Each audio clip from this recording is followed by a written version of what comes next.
All right. So welcome, guys. I don't know whether you're watching us, you're listening to us. Was really excited to get Garrett on the call here. Garrett is probably one of the best 203K consultants in the business. He has a long, extensive background in this, which I'm happy to let him share a little bit more about. But he is in agreement with me that the FHA 203K loan is probably one of the best kept secrets out there in real estate.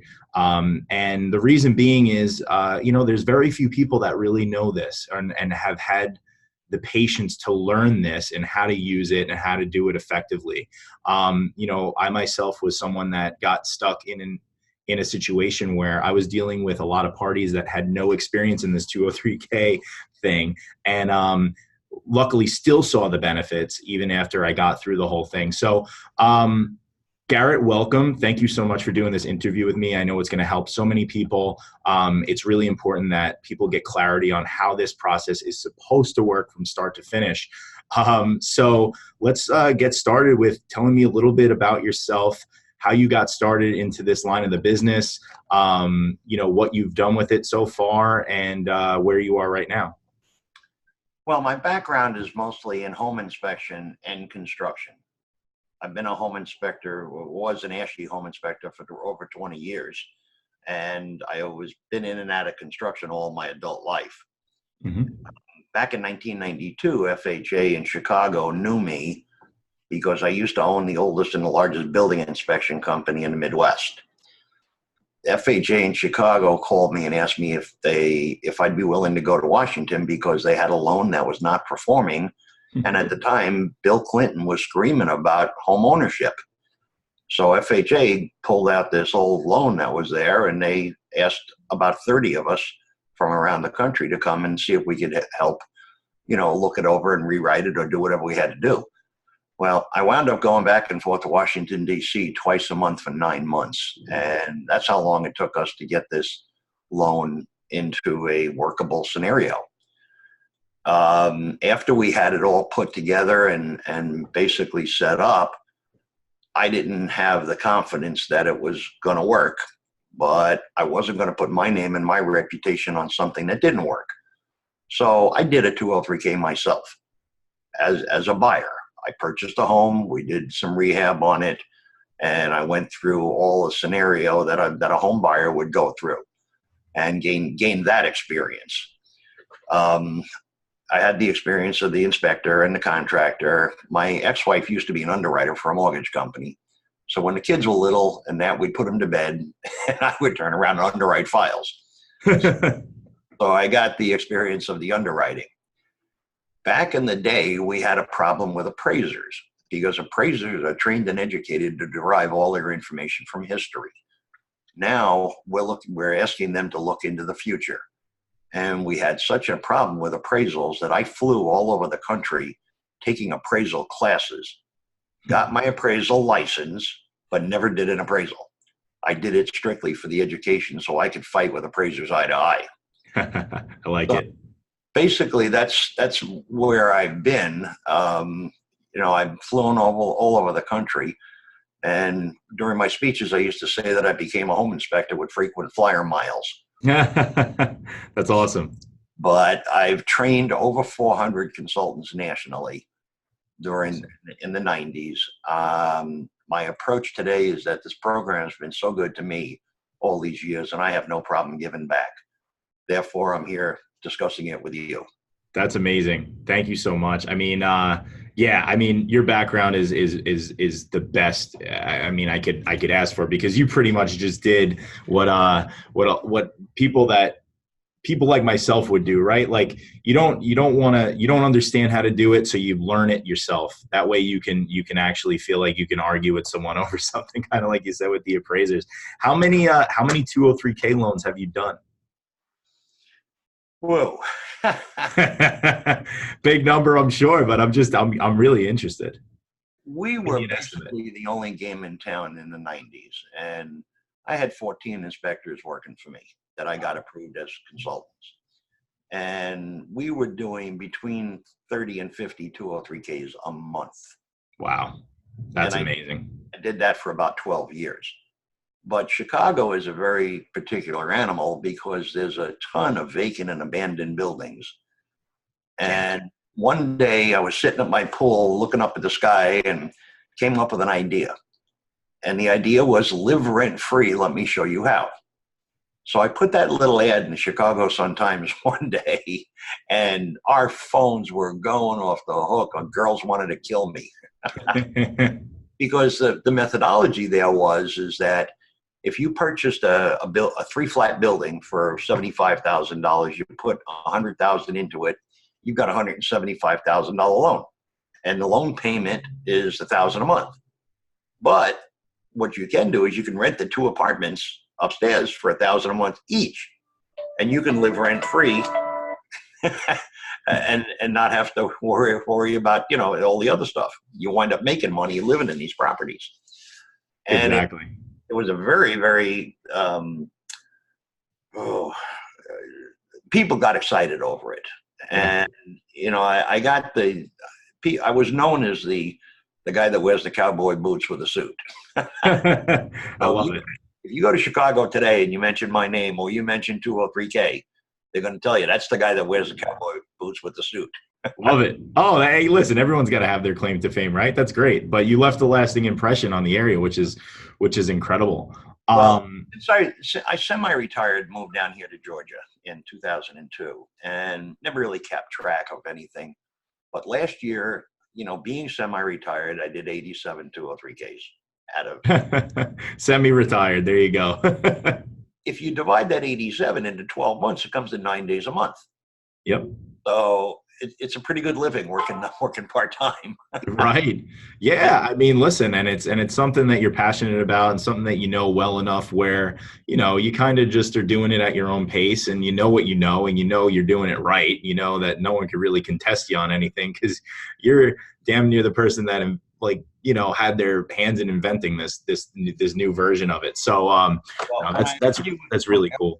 Underwriters and that I tell them, look, don't tell me you can't do that. It's on page 47, line 9. What's on page 47, line 9? I don't have a clue.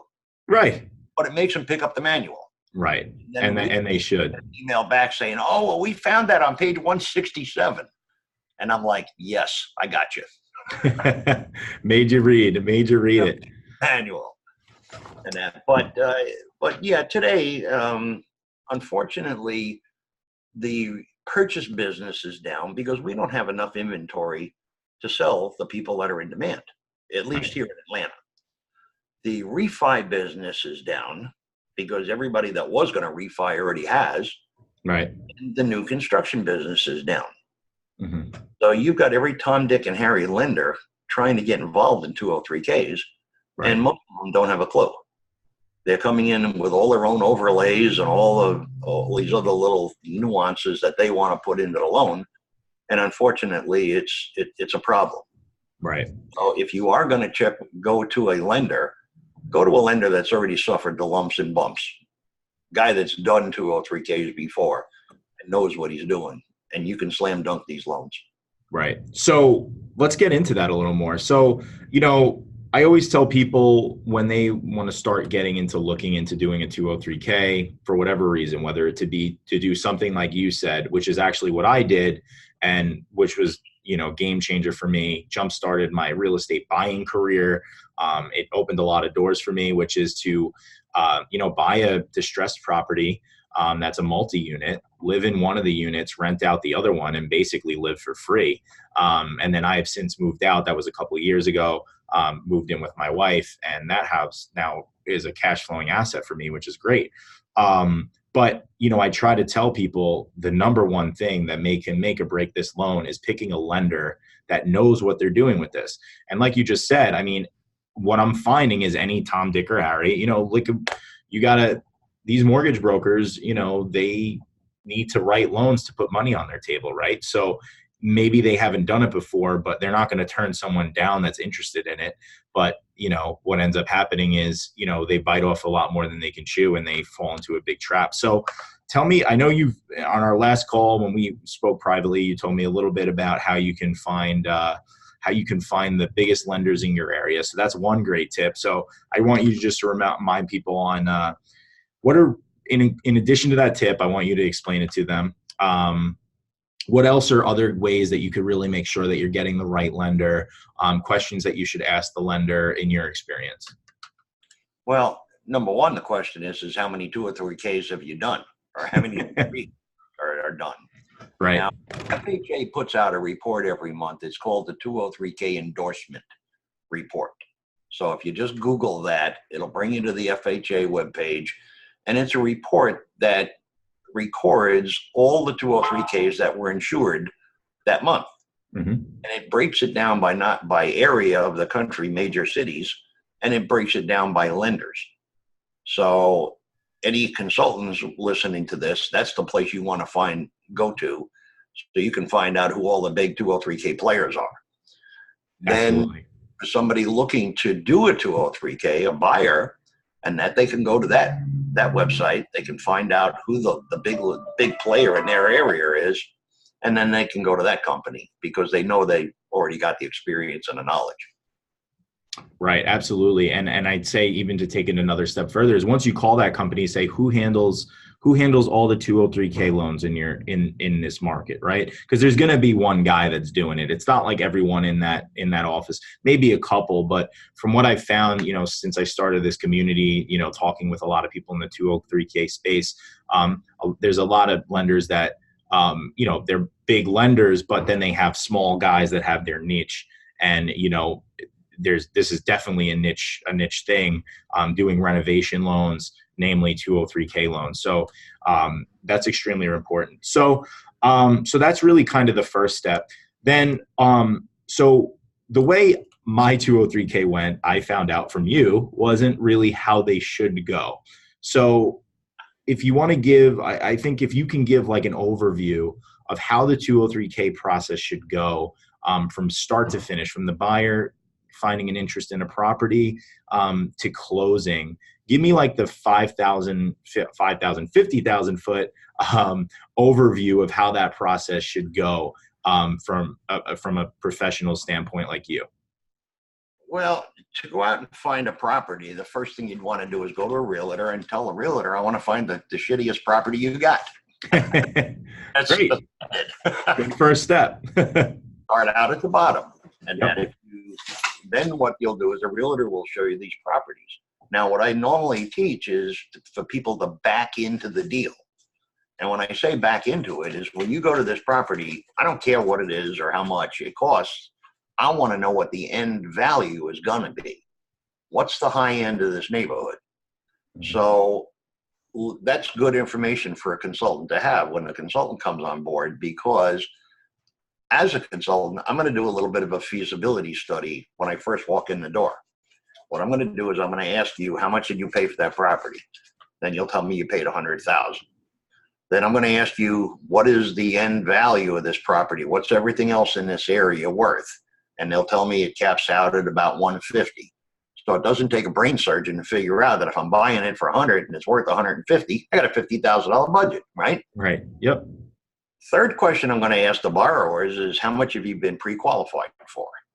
And they may tell me they've only been pre-qualified for 135,000. So that then becomes my limiting factor. I know they can't afford to put any more than $35,000 in there. So right then and there, I'm going to take a walk through the building real quick, and I'm going to come back and tell these people, look, I'm seeing about $20,000 worth of mandatory things. And that gives us an opportunity for about $15,000 worth of desired items or upgrades. Or I'm going to come back to the kitchen and tell these people, look, I'm seeing 75 grand in damage here, and that this is just not a very feasible deal. And I'll kill the deal right then and there and allow these people to get their earnest money and get out of the deal. But when they go searching for homes, they should lock the house down, sign that sales contract, give them the earnest money for it, then immediately get a 203K consultant in the door.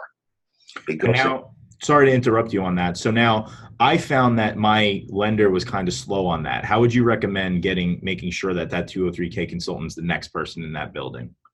Well, if we're addressing your audience here and they're thinking about doing this, then they should be aware that there's a HUD list of 203K consultants. Yes. So you can just, Google it again, FHA 203K consultants. That'll bring you to a webpage, which will tell you all the guys that are approved by state. Now, one trick I'll tell you is the lower the number, the more experience the guy has. The lower the number, the lower their ID number. Their ID number. That's a nice little trick. Never heard of that. Hey guys, listen, this is the value you're getting from a veteran like Garrett. That's awesome. I never heard of that. I caught a guy in Chicago about 3-4 months ago when I was up there at FHA, and the guy's telling me he's been doing 203Ks for 30 years. And I looked at him and I said, wow, 30 years? No kidding. No wonder why I haven't heard of you. I said, what's your number? And he tells me it's at 10107 or something like that. And I said, you know what, pal? You're not talking to a fool. And that I know you only got your number within the last year. Yeah. So if you were doing 203Ks, you must have been doing them in Bulgaria. Wow, that's funny. Hey, that's great, and that's a good thing for people to look out for. So another quick question I have on this. So, if they do go that route and they do find like their 203K consultant ahead of time, is the bank then able to bring that 203K consultant that they found on the site able to bring them onto their loan? Yes. Okay. This works for the borrower. Now, even though a lot of times we're recommended by the mortgage companies, my roles and responsibilities are to the borrower, because that's my customer. Wow, interesting. Because when I was in the process, I felt like it was the other way, and I think a lot of other people feel like it's the other way. Now, the 203K consultant is looking in the best interest of all parties, I think, ultimately, but I guess your fiduciary duty is in the borrower. Yes, it's my responsibility to make sure that you wind up with a safe, healthy home. Okay, awesome. So what I'm going to do is I'm going to do my mini home inspection, and I'm going to walk through the property and identify all the mandatory things that need to be completed to meet minimum property standards, being health and safety and code violations. Right. So I'll identify those things, and then I'll go to the borrower and ask them, okay, what do you guys want to do? So they'll tell me all the grandiose things that they'd like to see with the house. Then I'll develop the budget. Now, the paperwork that I generate has a box in there called a level. And in that box, I put an M for mandatory, an R for recommended, and a D for desired. So if we find that we're over budget, then they can turn around and start working, deciding what out of the desired items, what's most important to them. Awesome. And then we get it back into budget again, doing it that way.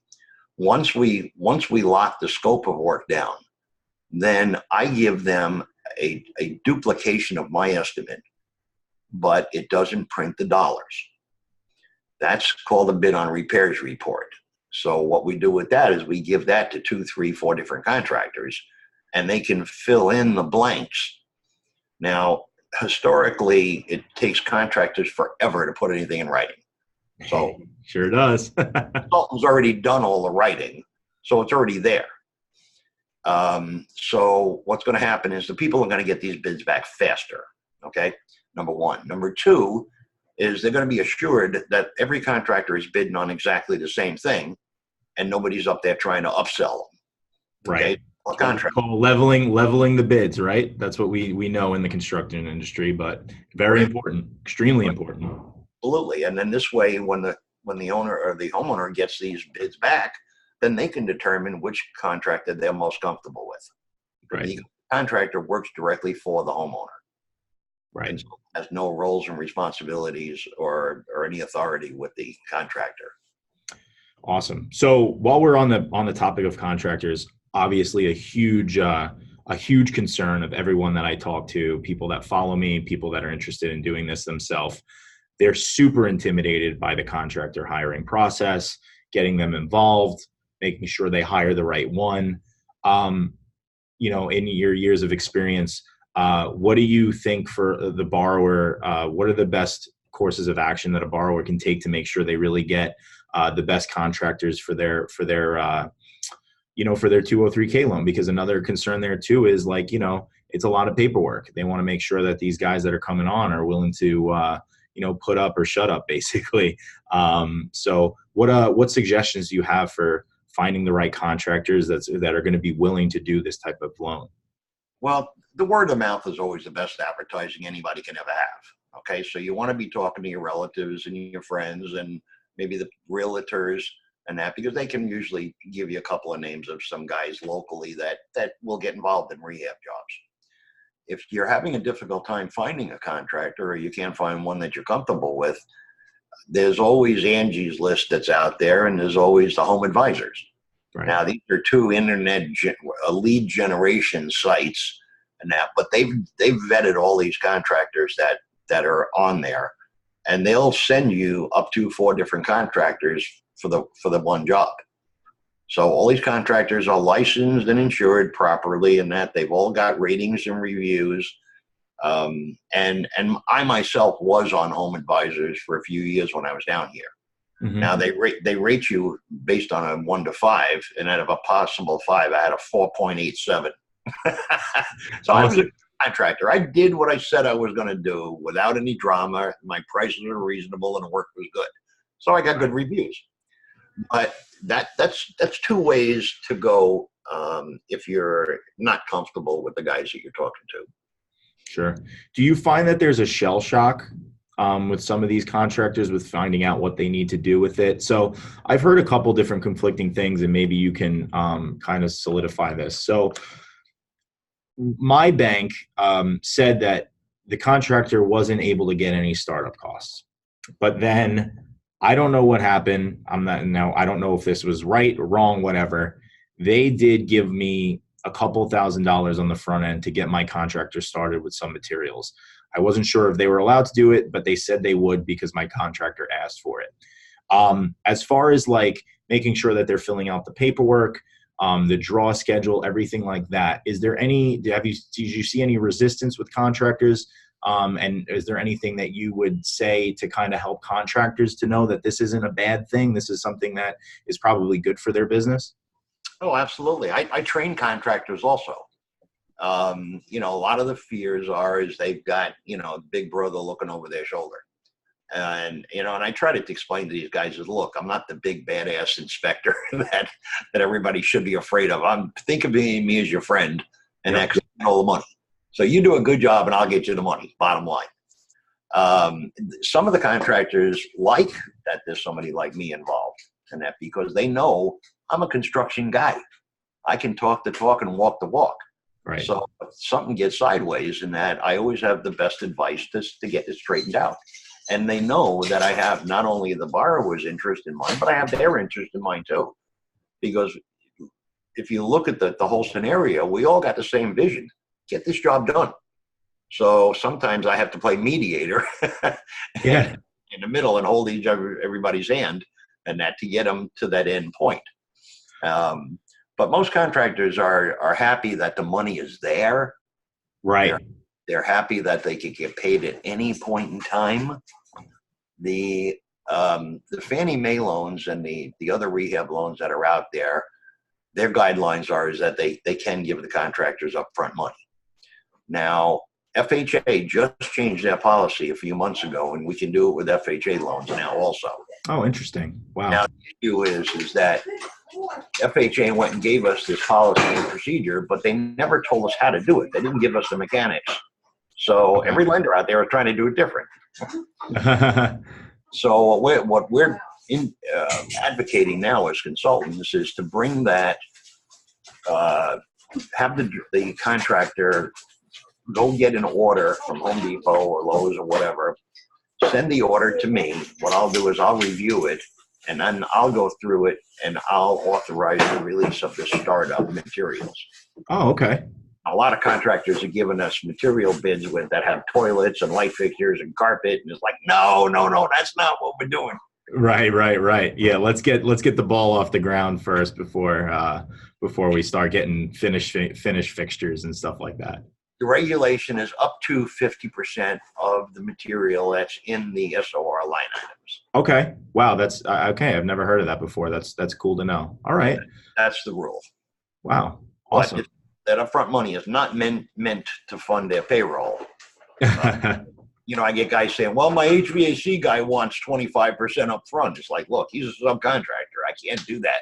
You know? Right, right. Yeah, no, that's one of the big things. I think what you said there was really important too, is like the contractors getting, now I grew up in the construction business, right? My dad had his own construction company, still does. Growing up, I can't tell you how many stories I had of him arguing with homeowners over, a punch list item, and they're holding back 10 grand from him because they didn't have the right hardware, in their in Sure. in their cabinets. And in the 203k world, you have a line item by line item, and you have percentages based on how complete that is. And someone like yourself is in there really making the final call, and you're basically a buffer between the homeowner and the contractor, where the homeowner might be looking at things very emotionally. You're looking at something very subjectively, very objectively, and making sure that the contractor is getting paid for what he actually did do. Right. Exactly. And that's one of the benefits of having a consultant too, because this way it kind of stops the homeowner and the contractor getting into a pissing match. Oh yeah, 100%. Yeah, They bring and me the problems and I bring them the solutions. So it works. yeah, I mean that's important. So it works. Awesome. Great. That's a ton of wealth of information. Wow. So as far as so I have a couple other big questions for you. Well, One of them is go back a little bit, if you don't mind. Let's go what back. happened? Do you want to play? Let's go back a little bit in the mechanics. Okay. Sure. Let's do it. Yeah. Sign the sales contract, right? Lock the property down. Hire a consultant. Get the consultant in there. The consultant will give you an unbiased cost estimate based on what he believes the average contractor would charge. Then, once the consultant's work is done, you can take that bid on repairs report and go looking for contractors. In the meantime, once the consultant finishes his report, it goes to the appraiser. The appraiser then takes that and goes out and does his appraisal. But his appraisal is not based on the as-is condition. It's based on the after improved. So he's going to look at this and see all this grandiose work that's going to be done. He's like, okay, got it, man. I'm going to give these people a much higher appraised value. Now, in the meantime, you're out looking for contractors. So once you lock down a contractor, get him to the lender. They'll vet him to make sure he is properly licensed and insured and all of that. So then everything will get into a closing. You'll close on the loan. Once you close on the loan, contractor can go in and start bending the nails. So those are the mechanics or the steps of being proficient at a 203K. And the book that I wrote is called 203K the Right Way, because there is a wrong way to do these. Oh yeah. I think I was the one. I experienced that. If you follow my lead, I promise you that you can get a 203K done in 30, 35 days with no drama at all. My personal best is 22 days. Whew. Oh man. The inspection till the day we closed that loan was 22 days. Wow. But I had a good lender. I had a good contractor on board. I had a good buyer. Was up there throwing the lender all the information, the VOEs and income things and credit things and all of that. So everybody stepped in line. Right. So it can be done quickly if everybody plays together. Okay. Yeah, I mean, listen, there's my goal with this is to try to tell people, listen, when you do it the right way, this is really just a home run, and it can give you a lot of opportunities to do some really neat things and to get into a property for much cheaper than it would be if you were trying to look for your dream home, and even just being a person that's again looking for your dream home, you can make the house be the way you want it to be. What do you think, as far as, so I have a couple questions about basically a little bit on from the borrower's perspective, and then from also the mortgage broker and from the realtor's perspective. But to start with the homeowner's and the borrower's perspective, what are the big hangups you find with borrowers in this process? Is there things that you think they could be better at, or things that you commonly run into, things that they're not doing right, or things that they're not taking action on? The borrowers, I usually don't see many issues other than pie in the sky dreams. I get these people that want to put a $60,000 kitchen in a $150,000 house. Right. And Gotcha. as a consultant, I do the best I can to talk them out of it, because they'll never get the value back. They'll Right. never get it back. But most of the time, I spend a lot of time counseling these people as I'm bringing them along, because I'm the only guy that's on site. The Right. mortgage lender, they talk to on the phone, but throw a couple of emails back and forth, that they never see them face to face. Yeah. The Especially these appraiser days. and out, the underwriter you never see. So I'm the only guy with boots on the ground. Right. I want my customers to feel comfortable in the decisions that they're making. So I'll give them all the facts and let them make the ultimate decisions. But just pie in the sky type things, they want to do all these grandiose things, and I have to talk them down back into reality. Yeah. Well, I mean, what I try to teach people and tell people to do with this is, keep it within the confines of making sure that there's still meat on the bone, that there's still equity on it at the end of it, because this could be a really powerful loan if you do like I did, and, you're able to be all in for your loan. My loan I was 350 all in, and it reappraised afterwards for 480. So, Right. I had a good $130,000 of equity there that I was able to take, a home equity line of credit out on, and be able to go and take on more projects in the real estate. For some people, they could use that and start their business that they want to do. There's a lot of different ways you can kind of utilize this loan and kind of really get a jump start, rather than being underwater, which you're finding a lot of people getting in on, especially right now. We're in the top of the market. You run that risk all the time. But that's pretty important. And As a buyer, the big deal is the end value. Yes. The end value has got to be there for you to be able to make a decent return on it. Right. And like you were saying in the beginning, what's the first thing you should do, right? You should be looking at what the top end is in your market and making sure that there's some meat on the bone there. So I want to kind of look at it from a higher level now. So we both agreed FHA 203K is probably one of the best kept secrets out there. Why do you think that is?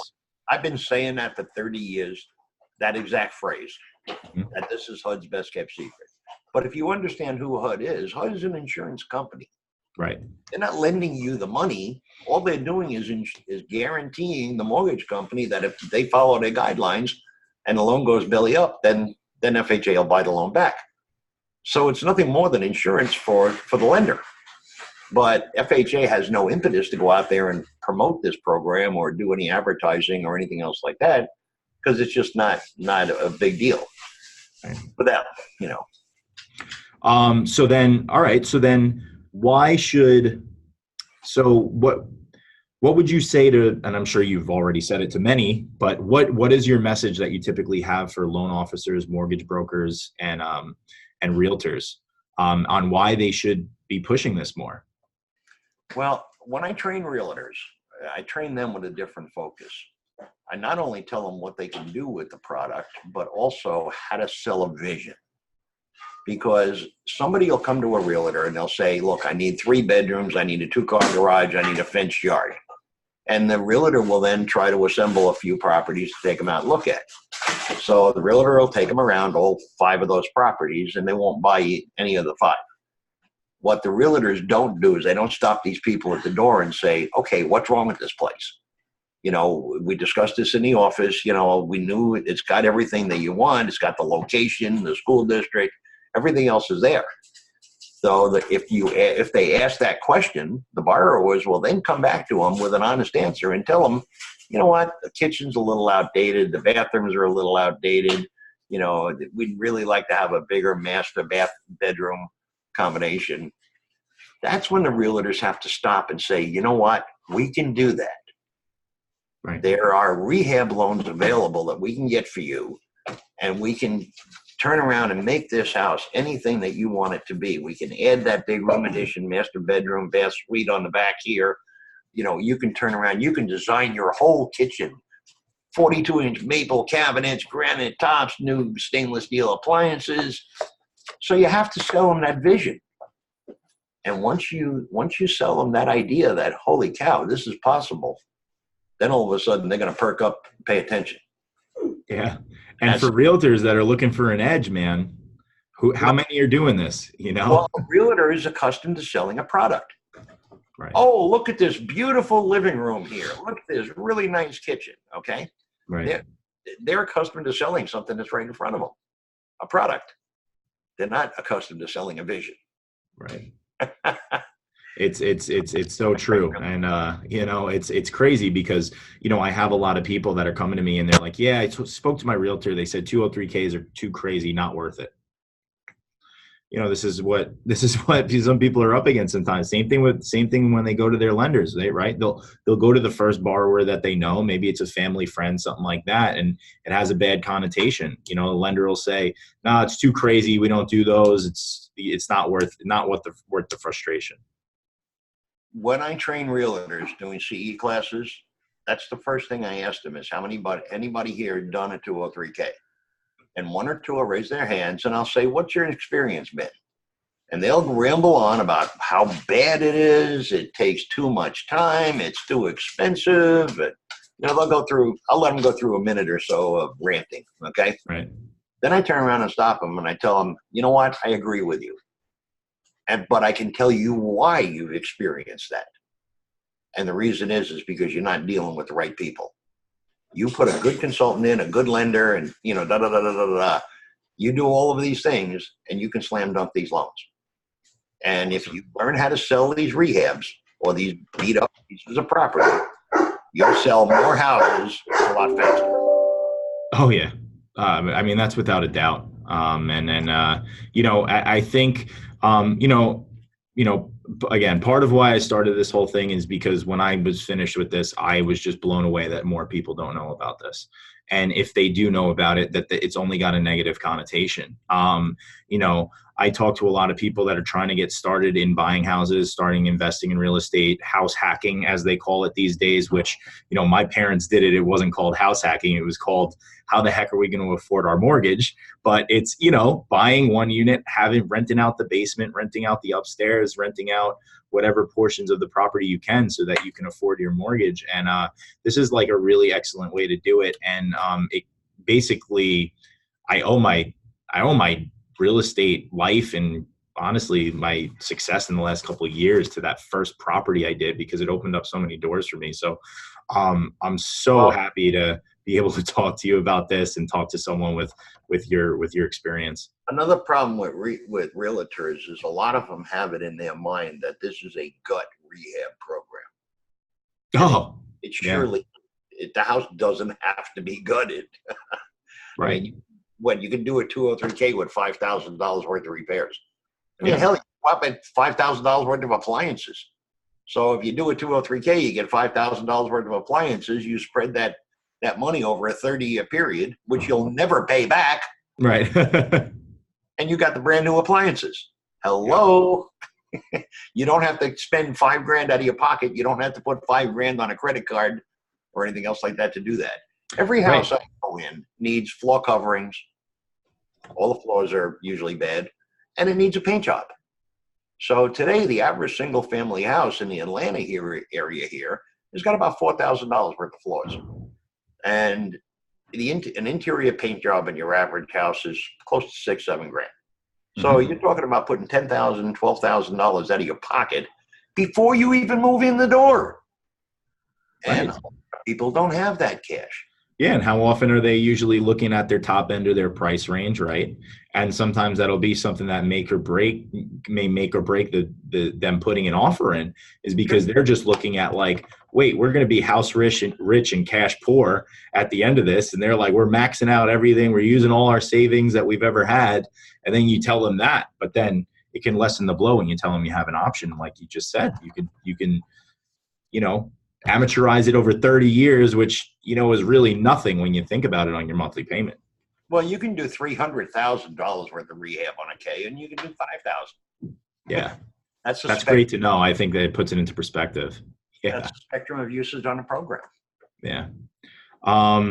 Well, listen, I mean, you gave so much awesome information. I hope we could keep talking, keep building a relationship in the future. Because again, I think, like you said before, I mean, I'm trying to be like the new wave and of trying to get more people on it. I have no vested interest in this, right? You're a 203 gig and so I'm not a mortgage broker. I'm not a realtor. I'm just a guy that did this and like can't believe why more people don't know about it. And a lot of people have been asking me about it. So that's why I kind of started my little community and why I started teaching people how to do it and what the ins and outs are and a lot of information that you gave today. Is there anything else you can give, like kind of like, just the last thing to take away with this program and what people should do? And yeah, Yeah, just anything people don't know that there's always a contingency reserve that's built into the mortgage. Now, I can tell you firsthand that remodeling is a very ugly business to be in. And it's ugly because there's already so many unknowns. Now, if I'm building new construction, I can tell you I need 269 2x4s. If I'm rehabbing, I go buy 269, then I go back and buy another 50. right. Oh yeah. That's just the nature of the beast, okay? So we always finance a minimum of 10% of whatever the budget is. So if you got a $70,000 rehab, we got an extra $7,000 to address any issues with the contractor. Contractor goes in, opens a wall, he finds bad plumbing that has to be replaced. Now we have the money to pay him to fix it correctly and not just cover it up. Right. Then they open a wall and they find termite damage. Okay, we got the money to fix it. Now, since that money is all financed, if they get through the job and it hasn't been used or there's money left in that contingency reserve account, the borrower can then take that money and do extras. They can do additional work. They can build that deck on the back or whatever. They can upgrade from builder grade cabinets to custom grade if they like. It's their money. They can use it. If they don't use that money at all, then it acts as a principal reduction. It comes off the backside of your mortgage. Just means that you pay the same amount of payment every month. The mortgage isn't restructured. Just means that you owe less money on the backside. Now, a lot of people don't know this too, that, if you are financially stable, let's say, and you put the contingency up in cash at the closing, then it's not a financed thing, so you get it back in cash. Oh, wow. But all it is insurance money. That's great. Make sure that if the contractor runs into an issue, we have the money to repair it or take care of it. Oh, but, wow. But if you put it up in cash, you get it back in cash. Wow. See, and therefore lowers your loan limit. Yeah. Oh, big time. That's good to know. Yeah. That's a good thing to. All alone, you're financing $7,000 less. Yeah, that could be that could make or break some people in some cases. Absolutely. And a lot of times we're fighting values. And years ago we had problems with the appraisers because the appraisers are trained and educated to derive all their information from history. Right. Now we're doing these rehabs. We're asking them to look into the future. I don't want to know what this property's worth now. I want to know what it's going to be worth later on when it's done. Right. So we had a hard time with appraisers. So we brought that issue to HUD, and HUD came back and said, okay, we'll let you finance 10% more than the appraisal. So that extra 10% sometimes is going to make a deal work. Okay? Mm-hmm. And that extra 10% value in there is going to make a deal work sometimes. So that's a big help. It's